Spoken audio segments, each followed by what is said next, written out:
Osonlik bilan erishilgan narsa osonlik bilan tugatiladi yani.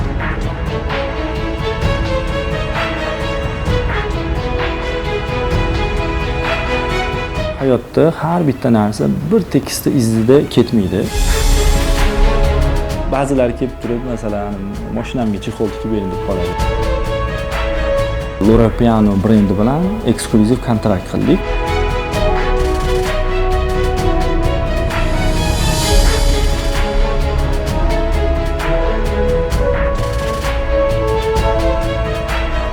Ochlik xodim topish qiyinroq.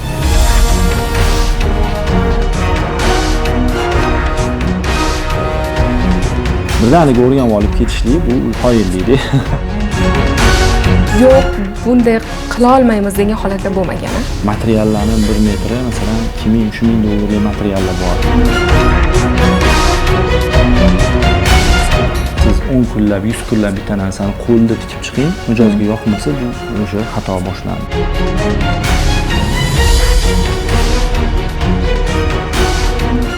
Ta 30 ta kolleksiyangiz bu sizning yuzingiz bo'ladi. Bu Instagram shunchaki sizga bu sababchi.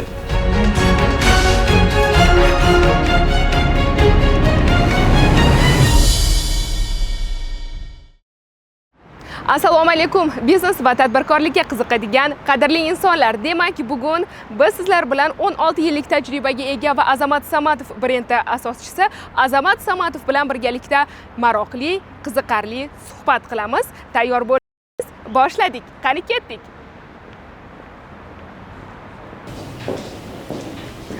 Assalomu alaykum. Azamat aka, yaxshimisiz? Charchamasdan, sog' salomat. Bizani kutib charchab qolmadingizmi? Yo'q.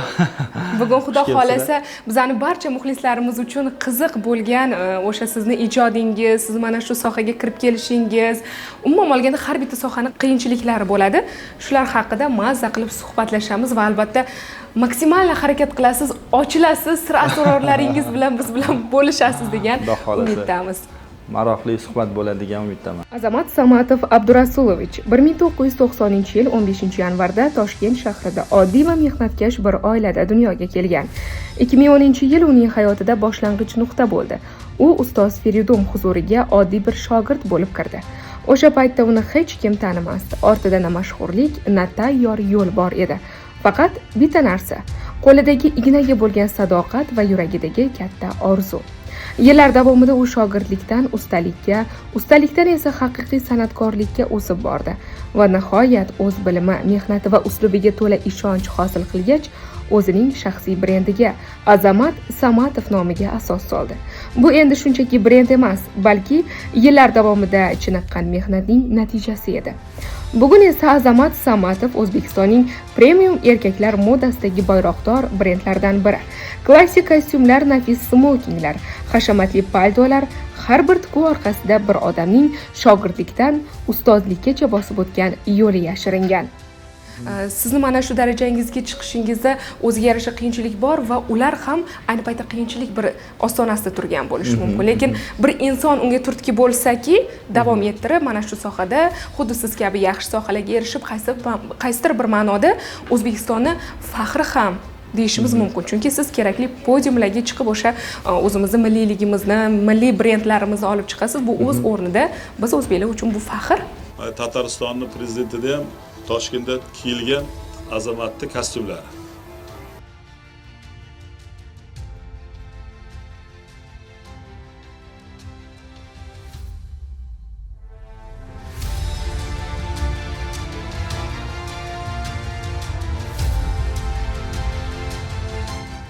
Bu sohaga men o'sha 18-19 yoshlarimda qiziqib, 20 yoshimda bu sohaga kirib kelganman.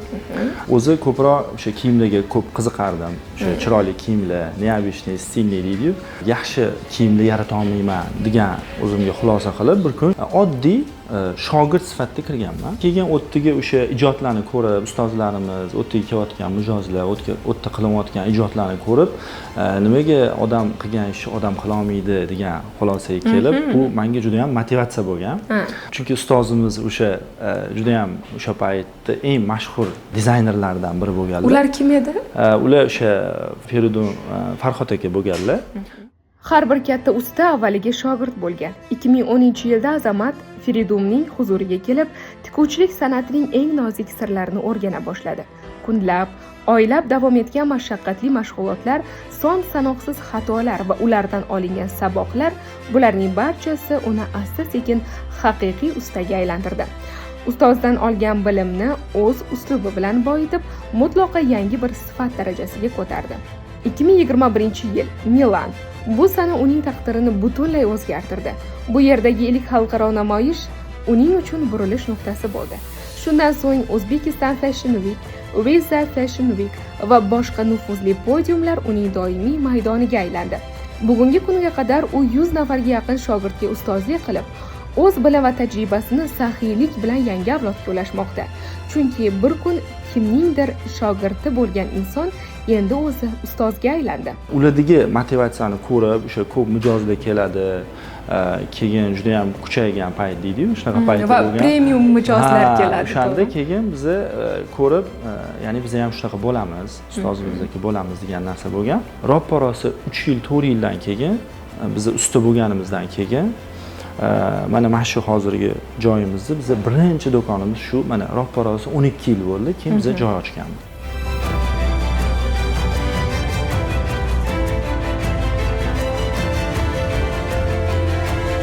Azamat aka, hozir biz turgan joy showroom demak, hol, to'g'rimi? Bu qismga bemalol klientlar keladi, mijozlar.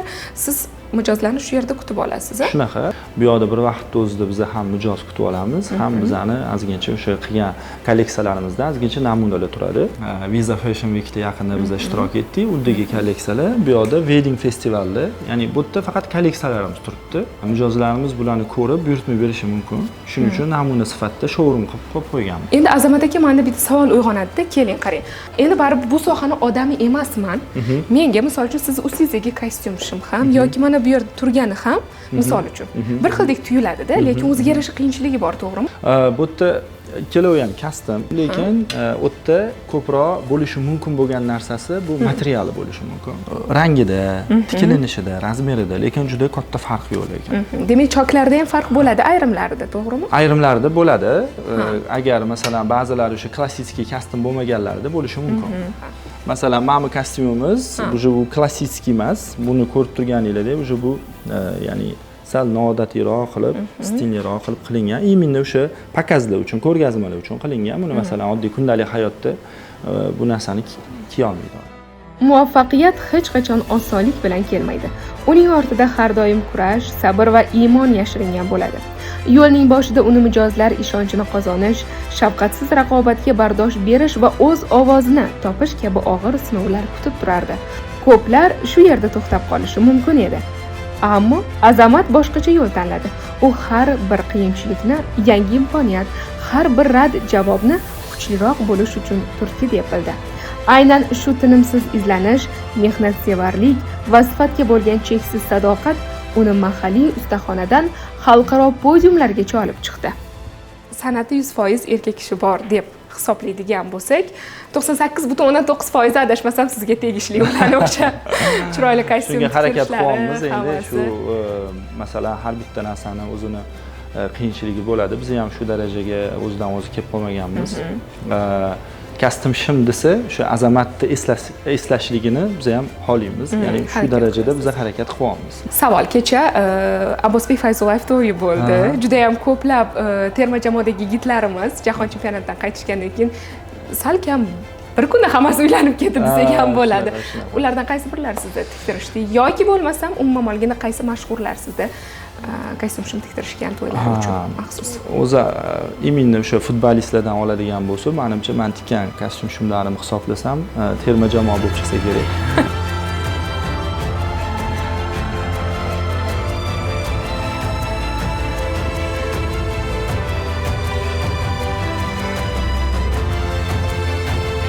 Qodir Husanov. Ulardan tashqari boshqa shou biznes vakillari ham.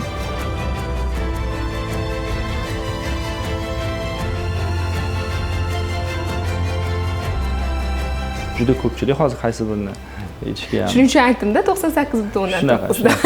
Demak, kelgan mijozlaringizga o'sha kostyum shimlarni necha kun muddat ichida tikib berasiz? Unisi vaziyatga qarab, ba'zilarda o'sha tez ekstreniy deymiz, ekstreniy kerak bo'lsa, ekstreniy materiallarimiz bor. Ba'zilarniki shoshilish emas bo'lsa, o'sha privoznoy o'sha chet eldan materiallarni olib keltirib shoshmasdan tikib beradigan uslugalarimiz ham bor. Demak, muammosiz yechimlari bor. Azamat aka orqada mana bir nechta o'sha statuetkalar e'tiborimni tortdi va pakazlar deb aytingiz, adashmasam o'sha pakazlardan olingan statuetkalar. Shunaqa. Odatda ko'p pakazlar o'zi bunaqa statuetkalar berilmaydi. Bu yerda ko'proq biz milliy nimalardan olganimiz, o'sha ko'proq wedding festivallarda ko'proq berishadi. O'zimizda bo'lib o'tadiganlarda, chet davlatlarda kamroq bunaqa narsalarga e'tibor beriladi. Ularda chunki ko'proq o'sha simiy jurnallar, o'shalarda ko'proq yoritiladi ularda. Bu shu yutuqlarimiz bir ozgincha qismi deydi-yu. Dengizdan bir tomchi. Shunaqa. Tushunarli.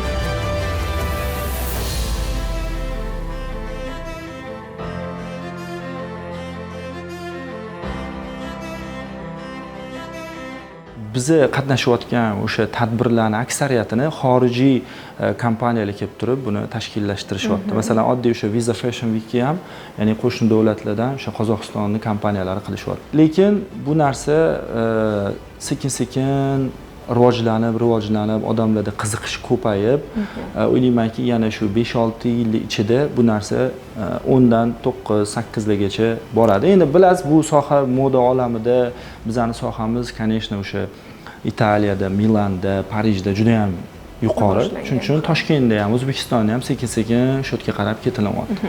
Raqobatga qanday qaraysiz o'zi O'zbekiston ichida? Bu raqobat bo'lgani juda ham yaxshi, odamning o'sishiga sabab bo'ladi.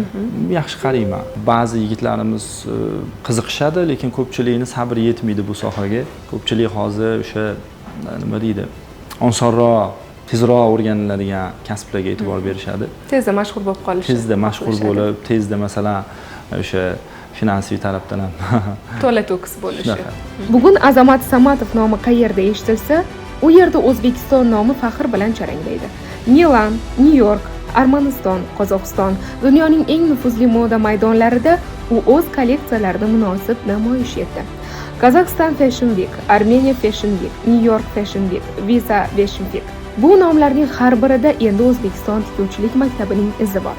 2024, 2025 va 2026-yillarda Visa Fashion Week Toshkent doirasida taqdim etilgan yangi kolleksiyalar nafaqat mahalliy tomoshabinlarni, balki AQSh delegatsiyasini ham hayratga soldi va xalqaro hamjamiyat tomonidan yuksak baholandi. Bu tasodifiy muvaffaqiyat emas. Bu kuchli jamoaning ko'p yillik tinimsiz mehnatining va sifatga bo'lgan so'nmas sadoqatining natijasi.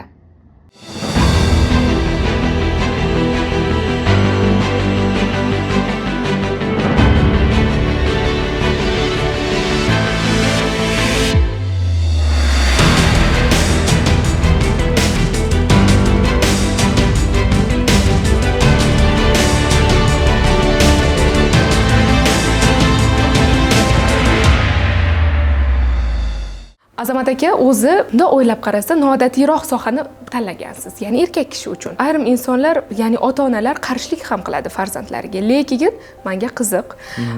Siz shu sohaga kirib kelayotganingizda oila a'zolaringiz, do'stlaringiz, yaqinlaringiz qanday qaragan? Umuman olganda o'zingizga qanday qaragansiz? Birinchi o'rinda men ko'proq buni hunar deb qaraganman. Ota-onam yaxshi qarashgan, lekin atrofda boshqa o'sha do'stlar yoki masalan yana qarindosh urug'lar, ularda lekin bo'lgan, endi misol uchun o'sha erkak kishi ham tikuvchi bo'ladimi va hokazo degan gaplar bo'lgan. Lekin vaqt o'tgan sayin bizani o'sha natijalarimizdan keyin ular o'sha xato gapirganligini, o'sha afsuslanganligini men o'zim ko'rganman. Hattoki o'sha gapirgan insonlarning yaqinlari o'zini o'g'lini yoki boshqasini olib kelib qo'li bilan menga mana shu shogird olgin deb kelganlar ham bo'lgan. 2010-yildan bugungacha qaraydigan bo'lsak, eng katta burilish nuqtasi qayerda? burilish nuqtalari ko'p bo'lgan. Endi kattalardan agar sanaydigan bo'lsak, 2017-yili adashmasam O'zbekistonda o'sha mashhur insonlarga kostyum shimlar, Shohruxxonga, Rixsitilla Abdullayevga, endi shunga o'xshagan yana 2-3 insonlarga tikkanimizdan keyin burilish bo'lgan. Keyin 2021-yili Italiyaning Milan shahrida biz birinchi ilk pakazimizni qilganmiz. Unda ham pakazdan keyin kelganimizdan keyin Toshkentga juda boshqacha o'zgarishlar bo'lgan. Misol uchun nimalar o'zgargan shu? Masalan, u paytlar deylikki tikadigan o'sha narximizdan o'sha pakaz Italiyada pakaz qilib kelganimizdan keyin 2 barobar oshgan masalan. Keyin 2023-yili O'rta Osiyoda, nafaqat O'zbekistonda, O'rta Osiyoda ilk o'sha L'Orepiano brendi bilan eksklyuziv kontrakt qildik. Hozirgi kungacha ishlab kelyapmiz. O'sha L'Orepiano bilan kontrakt qilganimizdan keyin, ular bilan ishlaganimizdan keyin ham bizning biznesimizga o'zgarish bo'lgan. Ya'ni insonlar o'sha kelib bizdan oddiy matolar emas, bemalol o'sha eng luxury matolarni o'ziga buyurtma berib, o'ziga o'sha kostyum shimlarni tiktirish imkoniyatiga ega bo'lgan. Xo'p, Azamat Samatovning eng arzon kostyum shimi necha pul va eng qimmati necha pul hozirgi kunda, agar sir bo'lmasa? Yo, bizda shu hozirgi kunda arzonlari 600-700 ming dollarga yaqin chiqadi. Qimmatlari endi u bizda shunaqa matolar borki, 1 metri masalan 2000 yevro turadi. Ya'ni bilasiz, bitta kostyum shimga 3 metr ketadi. Matoni o'zi bir 6000 yevro bo'lishi mumkin, matosini o'zi. Tikish haqqisiz. Tabiiyki, u unaqa qimmatbaho matodan tikkaningizdan keyin siz ham ishingizga o'shanga mos narx chiqazasiz. Shu bilan plus minus yaxshigina narx bo'lib qoladi. Xo'p, tushunarli. Yuqorida aytib o'tdingiz, o'sha Italiyaning Milan shahrida bo'lib o'tgan pakazdan so'ng narxlar o'zgardi dedingiz. O'zi yiliga necha marta pakazlarga chiqasiz va umuman olganda har bitta pakazning muhim ahamiyati nimada? Bu pakaz ko'proq o'sha sizni yuzingiz bo'ladi. Ya'ni hammaga o'sha Instagram orqalimi, boshqami ko'rsatsangiz bu mijoz endi. Lekin siz pakaz qiladigan bo'lsangiz, bu sizni o'sha 20 ta 30 ta kolleksiyangiz, bu sizni yuzingiz bo'ladi. Kolleksiyangizdan keyin tabiiyki siz ko'proq dizayner sifatida ko'proq tanilasiz. Tabiiyki o'sha sizni ko'proq insonlar tanishiga sabab bo'ladi bu narsa.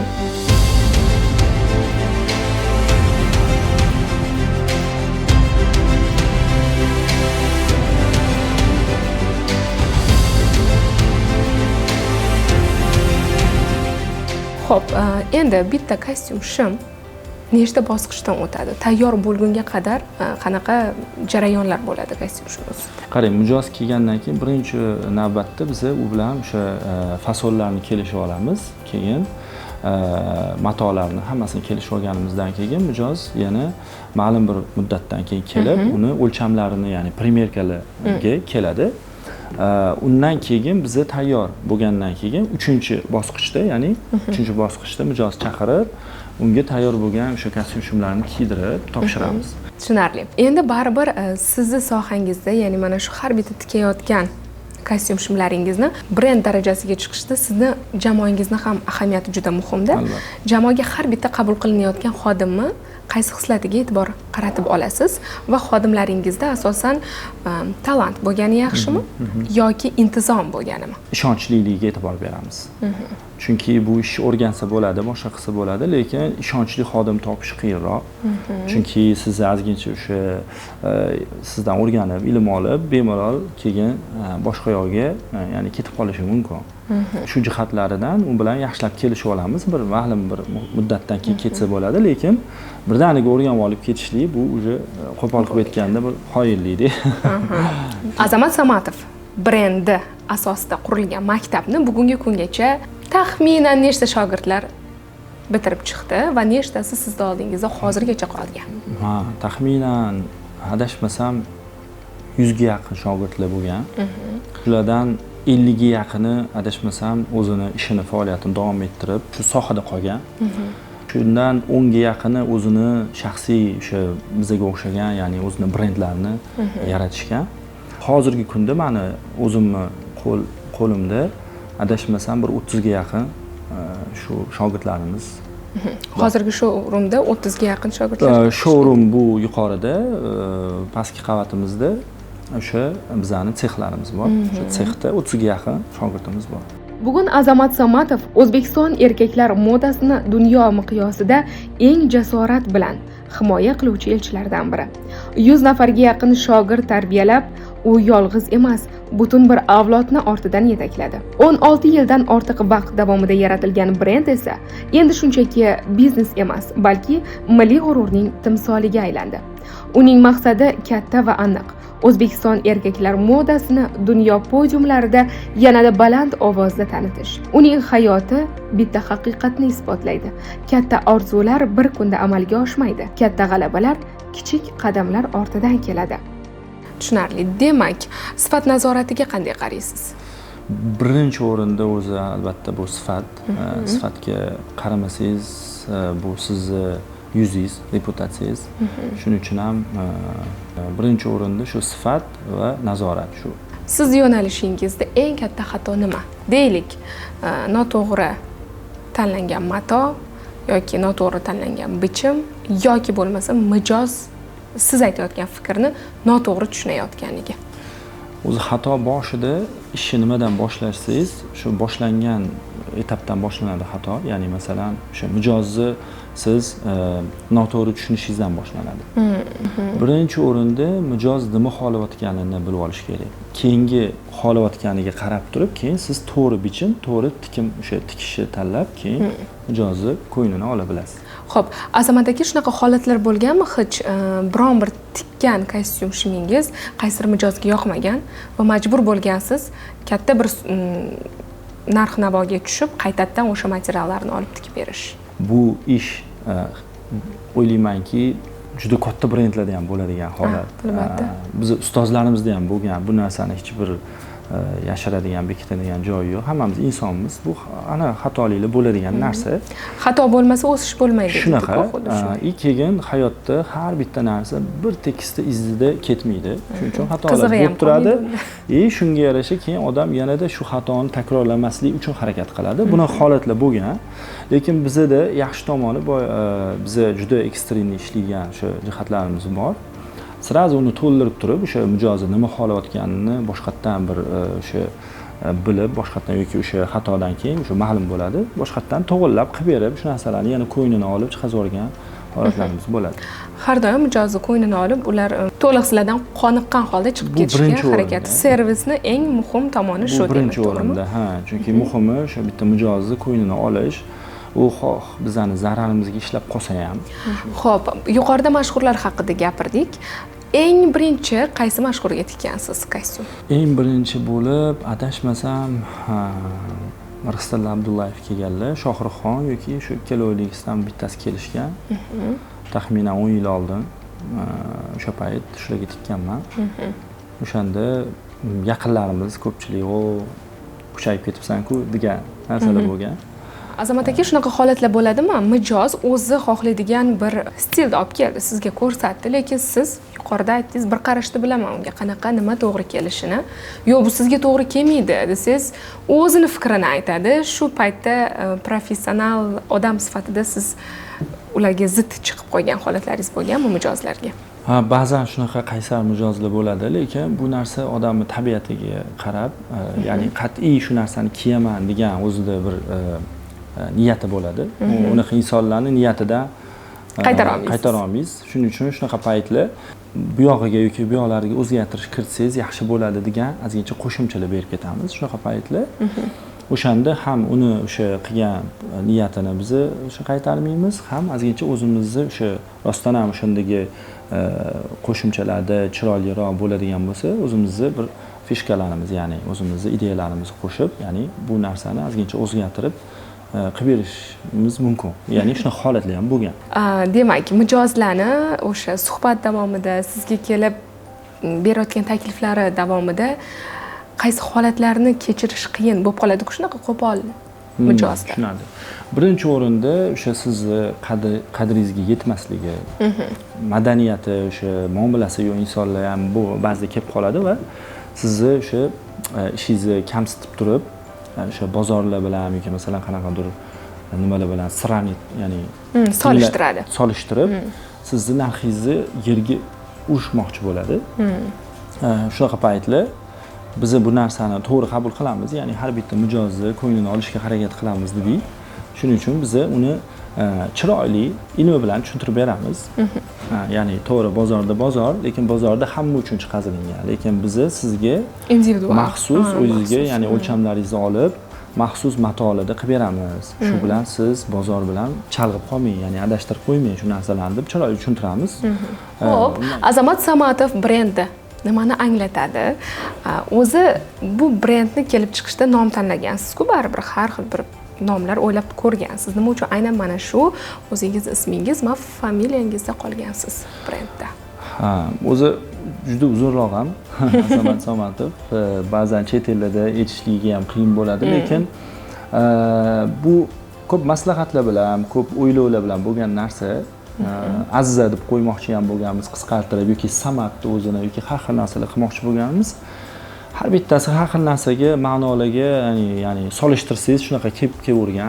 Aziza bo'lib qoladi yoki masalan Samat qanaqadir yoki Samet yoki masalan qanaqadir meditsinaga o'xshashib ketyapti degan narsalar bo'lavergan, oxiri o'xshash narsalar chiqib kelavergan. Lekin Azamat Samatov hech qayerda yo'qligi uchun, hech narsaga o'xshamasligi uchun, o'zidan o'zi boshqa bir insonlar ham bu Azamat Samatov qilib ola olmasligi uchun ham biz oxiri o'zimizni shu familiyamiz, ismimizda qolganmiz va bu narsani dunyoda ham e'tibor bersangiz, o'sha katta kompaniyalar ham o'zini o'sha familiyasi ismida bo'lganliklarini ko'rganmiz va shunda qolganmiz. Mana shu biznes jarayonida baribir so'nggi 8 yil, 9 yilda oladigan bo'lsak, ijtimoiy tarmoq juda ham rivojlandi va ko'plab brendlarning yanada tanilishiga o'z hissasini qo'shib kelyapti. Instagram yoki umuman olganda social media va albatta sizning mahsulotlaringizda ham reklama kuchli bo'lgani yaxshimi yoki o'sha har bitta mahsulotingiz avval sifatli bo'lgani yaxshimi? Birinchi o'rinda odam o'zini o'sha mahsulotini, ishini, sifatini birinchi o'rinda joyiga qo'yish kerak. Bu Instagram shunchaki sizga bu sababchi. Tamom. Birinchi o'rinda siz o'sha o'zingizni yaxshi o'sha yetuk mutaxassis bo'lib, keyin sabablarga kirishib, keyin sekin o'sha yaxshi joydan joy ochib, keyin o'sha Instagramlaringizni chiroyli yurg'izasiz. Lekin shu narsalarga o'sha nima deydi? Safvadat qiladi deydi-yu, masalan o'sha keyin o'sha rostdan ham Instagramlari zo'r ekan, joylari zo'r va ishi ham zo'r ekan degan bo'ladi.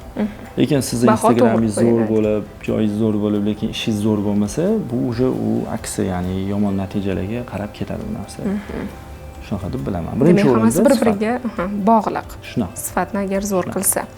Xo'p, brendni premium ko'rsatish uchun eng muhim narsa nima? Vizual, narx, servis yoki tajriba? Bu hammasi bir-biriga bog'liq narsa. Masalan, juda yuqori servis qilsangiz, ko'rinishlardan juda ham o'sha premium ko'rinsa, lekin kelsa siz o'sha juda arzon narx aytsangiz, bu ya'ni odamda shubha ham olib kelib qoladi. Qanaqasiga bo'lmasa bunaqa narx. Har bitta narsangiz o'zini o'rnida bo'lishi kerak. O'sha Instagramingiz ham, joyingiz ham, matoingiz, narxlaringiz bir-biriga ya'ni to'g'ri kelsa, o'shanda siz to'g'ri olib ketayotgan bo'lasiz. O'shanda sizniki o'sha premium, luxury ya'ni ko'rinadi va o'sha isbotida o'zini ko'rsatadi. Azamat Samatov, siz bugungi kunda yoshlarga qanday motivatsiya bera olasiz? O'z sohasida yaxshi natijaga, yaxshi darajaga chiqishi uchun.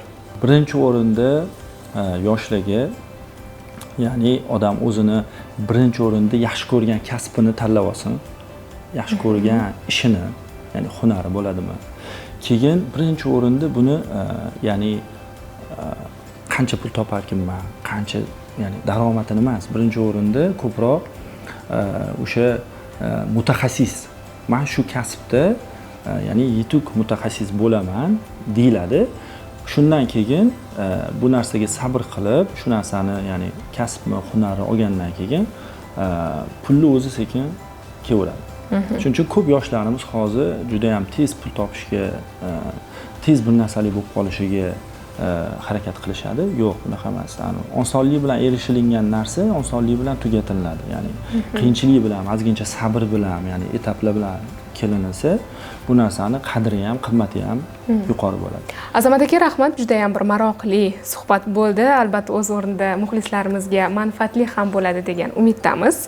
Sizga rahmat, qimmatli vaqtingizni ayamasdan, shuncha ishlaringiz bo'lishiga qaramasdan bizga qiziq, muhim bo'lgan intervyuni berdingiz va faoliyatingizga omad tilaymiz. Xalqimizni mana shunday har doim xursand qilib yuring va o'z o'rnida dunyo miqyosida, jahon miqyosida bo'lib o'tayotgan ko'plab xalqaro pokazlarda ishtirok etib, birinchiliklarni qo'lga kiritib, albatta milliyligimizni yanada butun dunyoga tanitishda o'z hissangizni qo'shishdan hech ham charchamang va barcha shogirdlarning eng yaxshi ko'rgan ustozi bo'lishingizni sizga tilab qolamiz.